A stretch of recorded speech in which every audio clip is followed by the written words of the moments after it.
creation and communication. Welcome to the last topic in this chapter. This is David. Thank you for your time and for coming here. It is clear that while the content of any particular ego illusion does not matter, its correction is more helpful in a specific context. Ego illusions are quite specific, although the mind is naturally abstract. Now, these are some words from myself. I just wanted to clarify that obviously what they're saying is this: the mind by nature is abstract. It is not bound by space and time. It's not, It's not restricted, let's call it that way. Examples, let's say the concept of love or beauty. It's different from the concept of a house. A house is a thing limited in space and time. The house is not eternal. Even if it stays for 200 years, it's still limited in time. And it's in a particular place. This is not the way the mind naturally thinks. This is image making, ego style. The mind, its natural way, its nature is abstract. Things that are sort of, you could say, eternal and unbound. For example, like we said, love and beauty, or joy, peace. Do you start to see now the difference? The ego style of thinking is concrete, limited in space and time. Why? Obviously, because the idea of separation, the idea of splitting, automatically introduces the idea of space and time beginning and an end. Do you start to see how you can even easily, quickly see what percentage of your thoughts in a day are egotistical simply by watching whether they are thoughts about things that are limited in space-time or things that are flowing, such as love, beauty, joy, peace? You see? Yeah? So let's continue reading here. Ego illusions are quite specific, although the mind is naturally abstract. Part of the mind becomes concrete however, when it splits. So part of the mind becomes concrete when it splits. The concrete part believes in the ego because the ego depends on the concrete. Do you see how those two are bound together? In fact, you can extend this idea and say the universe or the physical universe believes in the ego because the ego depends on the physical universe. The two are created same time. Space-time is created with ego. Do you see what I mean? As in, they need each other, or rather they're interdependent. Without ego, there is no space-time, and without space-time, there is no ego. You see? Can you see how that works? The ego is the part of the mind that believes your existence is defined by separation. This is just another way of saying the exact same thing we've been saying all along. The ego is the part of the mind that believes your existence is defined by separation, whereas your existence is not defined by separation. The whole sonship is one. Can you start to see now the constructions? Let's try and feel it in my voice. How this is going. And also remember, there's an old saying, maybe you've come across this before. There's a saying that says, the body is the densest part of the mind. In other words, the body is not separate from the mind. It is an extension of the mind, but it is the densest part of it. It's a saying. I mean, it's quite a common saying, and it comes from the whole idea that mind over matter. Mind is one that organizes the whole quantum soup to become a particular thing. The sea of energy in quantum physics to become a particular thing depends on consciousness or mind or whatever. You see what I mean? But anyways, the point here: consciousness, ego, concreteness, specifics,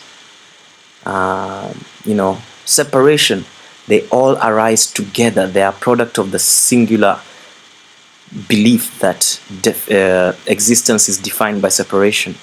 Everything, consciousness, ego, physicality, these are children of separation, or the belief in separation. Everything the ego perceives is a separate whole, without the relationships that imply being. See? In fact, using the word relationships is a little bit confusing here, because the one is just one. But now, when you separate, or a small part of that one decides to define itself as separate, then even what it makes out of that belief, that making comes with all the relationships that imply being, destroyed. So separation is really maintained. The ego is thus against communication, except insofar as it is utilized to establish separateness rather than to abolish it. So now, do you see? We're going very slowly here. Communication, or even communion with the whole, is something the ego does not want and tries to cover up and obliterate, or wherever possible, misdirect or make you not aware of it, because this communion communication challenges the idea that you are separate. Therefore, the ego is against that, even the communication from your creator. Yeah. The only communication the ego wants to hear of is the one that further stresses that separateness is real. Of course, it wants to maintain its own, whatever thought system. The communication system of the ego is based on its own thought system, as is everything else it dictates. Its communication is controlled by its need to protect itself, and it will disrupt communication when it experiences threat. This disruption is a reaction to a specific person or persons. The specificity of the ego's thinking then results in spurious, or false, or fake generalization, which is really not abstract at all. See, abstract love, beauty, peace, those are abstract concepts. But the ego's generalization is a fake form of abstract. Like, for example, all politicians are bad. That's a generalization. It is not the same as abstractness, So that's what the ego does. We're learning here how it's controlling communication so as to maintain its thought system. In contrast, spirit reacts in the same way to everything it knows is true.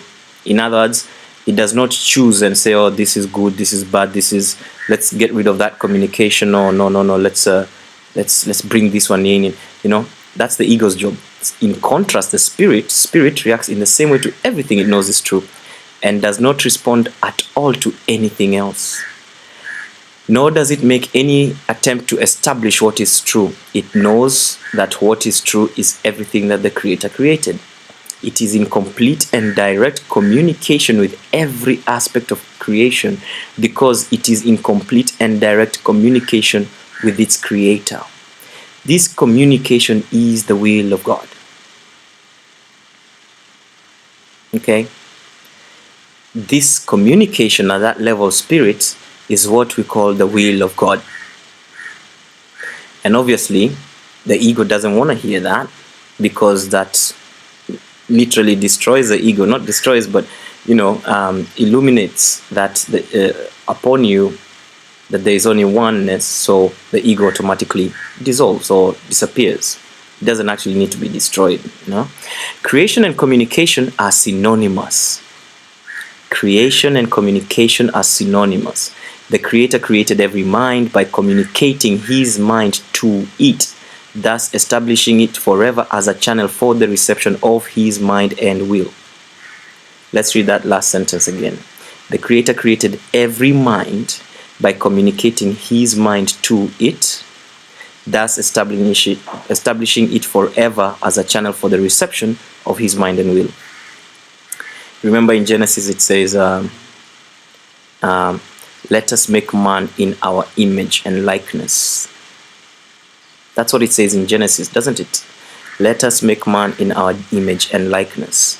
Now look at this sentence. The Creator created every mind by communicating His mind to it.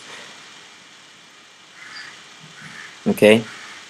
Let us make man in our image and likeness. Do you see how those two are the same thing?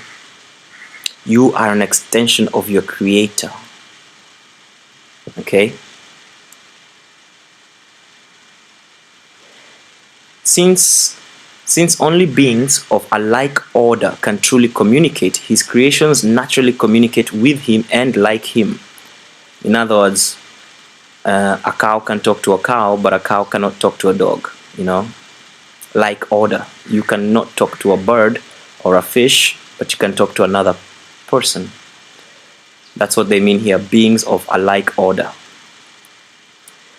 So this is a heavy sentence right here. Since only beings of a like order, it has just said that you communicate with your Creator. That means you are of a like order. This is another reinforcement of this idea that the Sonship and the Father are one. Okay? His creations naturally communicate with Him and like Him. How cool is that? This communication is perfectly abstract. Okay? There's no separations or beginning or end or up and down or this and then that, abstract. It's like everything in one go, in all dimensions. I don't know, it's a very funny thing. Anyways, this communication is perfectly abstract since its quality is universal in application and not subject to any judgment, any exception, or any alteration. Your Creator created you by this and for this. By this, perfectly abstract, and for this, perfectly abstract communication. And remember, we said creation and communication are synonymous. They are the same thing. The mind can distort its function, but it cannot endow itself with functions it was not given. That is why the mind cannot totally lose the ability to communicate, even though it may refuse to utilize it on behalf of being. So that's kind of cool to know. Existence as well as being rests on communication. Existence, however, is specific in how, what, and with whom communication is judged to be worth undertaking. So existence here, we're talking about earthly existence, so to speak, or physical existence, which has a beginning and an end. A beginning, a middle, and an end. That is existence. Being is different. Being is eternal. And it's abstract. Being is eternal and abstract. Like, I am happy. Okay, you might say, oh, but how come I was happy in the morning and I'm not happy in the evening? But what I'm saying is, like, happy is an abstract state. And if by itself it is an eternal state. Now, whether you step in and out as an ego of that state is a different matter. But being is completely without these distinctions. In other words, being is not specific in how, what, with whom, okay? And it doesn't judge. Being is completely without these distinctions. It is a state in which the mind is in communication with everything that is real. To whatever extent you permit this state to be curtailed, you are limiting your sense of your own reality, which becomes total only by recognizing all reality in the glorious context of its real relationship to you. This is your reality. Do not desecrate it or recoil from it. It is your real home, your real temple, and your real self. How cool is that? The Creator who encompasses all being, created beings who have everything individually, but who want to share it to increase their joy. Nothing real can be increased except by sharing. That is why God created you. The underlined word here is why. You are created to share. To share what? To share what is real. Why? Because that is the only way it can be increased. Divine abstraction takes joy in sharing. That is what creation means. The joy of sharing. That is creation. Do you see? Why create? Because of the joy of sharing. Why create? Because of the joy of sharing what is real. Yeah? You see? Okay. Nothing real can be increased except by sharing. Let's start this from the top. The Creator, who encompasses all being, created beings who have everything individually. So already we have a Creator who encompasses all being, and then created beings who have everything individually, as in you miss and lack nothing, but you want to share it to increase your joy.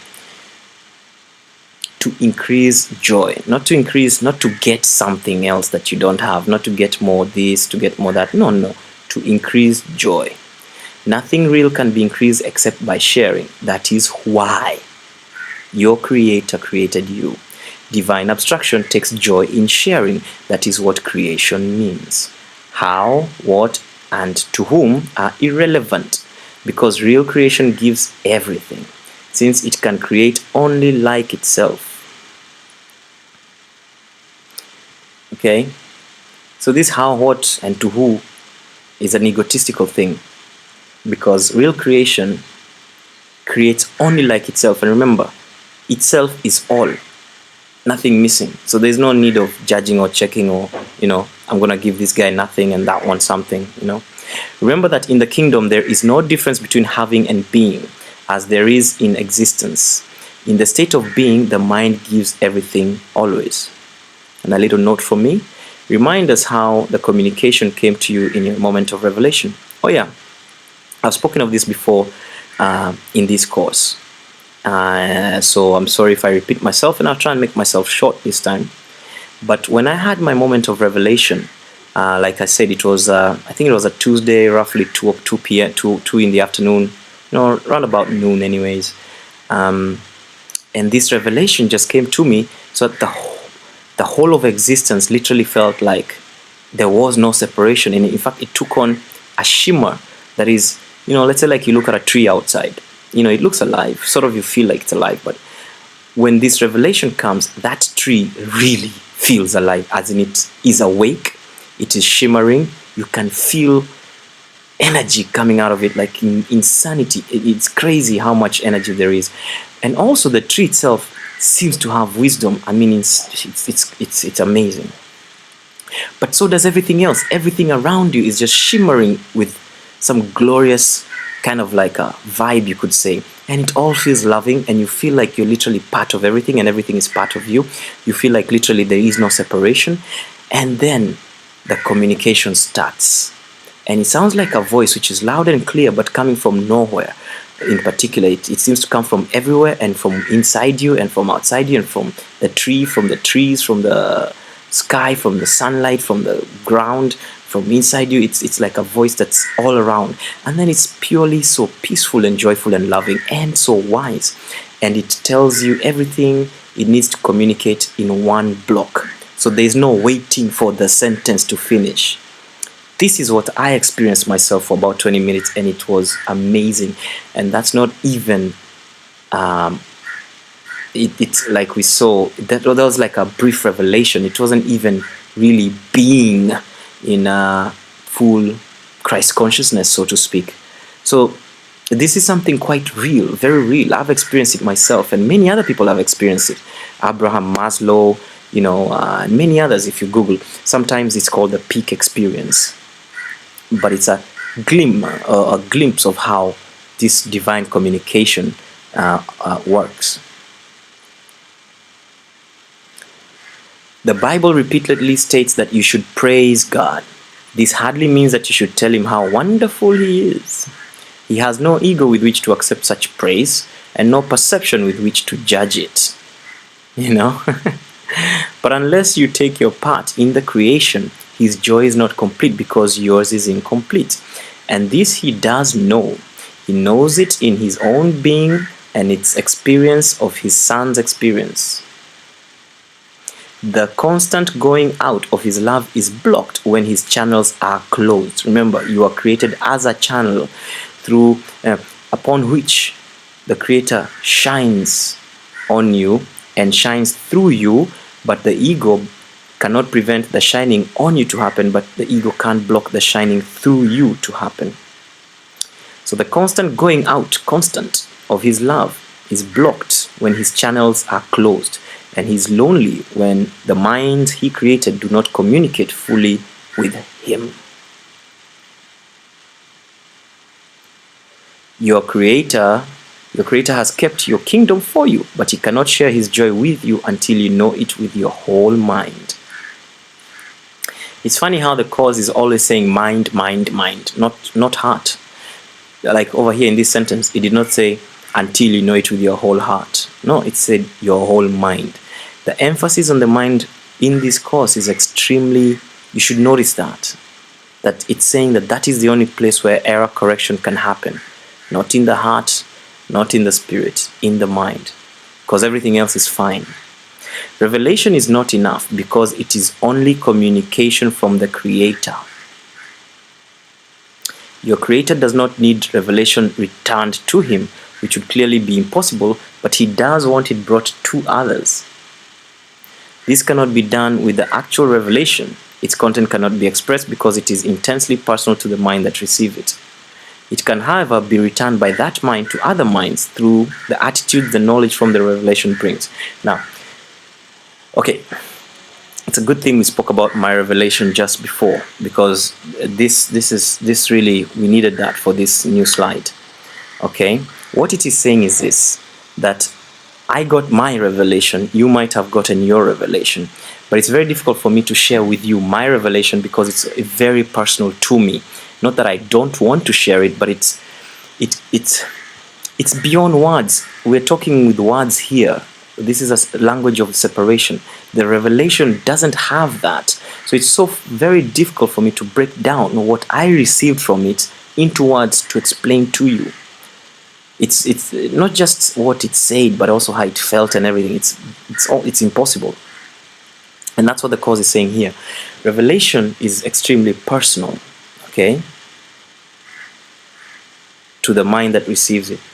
So all I can hope to do is, from the attitudes that I learned or got from that, my revelation, living in those attitudes is the best gift I can give you, but I cannot give you my revelation. I think you know what I'm saying here, what I mean by that. The Creator is praised whenever any mind learns to be wholly helpful. This is impossible without being wholly harmless, because the two beliefs must coexist. The truly helpful are invulnerable because they are not protecting their egos, and so nothing can hurt them. Do you see how the cause is pretty much the opposite of the ego's way of looking at things? The ego would have you think that it is because you're protecting yourself that you cannot be hurt. But the cause is saying it is because you are protecting yourself that you are getting hurt. It's a completely opposite way of looking at things. The ego tells you, protect yourself so that you don't get hurt. But the Creator tells you, be truly harmless. Don't bother protect yourself. Because by doing this whole self-protection, you're enforcing the belief of the ego and of separation, and so you have lost the greatest protection, which is your connection with your Creator, and so you are getting hurt because you are protecting yourself. You see? So it's a very opposite way of looking at things. Their helpfulness is their praise of the Creator, and He will return their praise of Him because they are like Him, and they can rejoice together. the Creator goes out to them and through them. Remember, the ego is the one thing that blocks the going through. It cannot block the Creator shining onto you, but it can block the Creator shining through you. So the Creator goes out to them and through them, and there is great joy throughout the kingdom. Every mind that is changed adds to this joy with its individual willingness to share it. The truly helpful are the Creator's miracle workers, whom I direct until we are all united in the joy of the kingdom. I will direct you to wherever you can be truly helpful and to whoever can follow my guidance through you. So once you open up, you will be directed to whoever you can be truly helpful to, as in it will just happen, and to whoever can follow my guidance through you. So this slide is saying this. Every mind that is changed adds to this joy with its individual willingness to share. So basically share, be open, be truly helpful and truly harmless, and you will be directed exactly where to do so, and thus extend the kingdom. So that's it. Once again, thank you. We're done with this chapter, and we'll go into the next chapter next time. Thank you. Bye.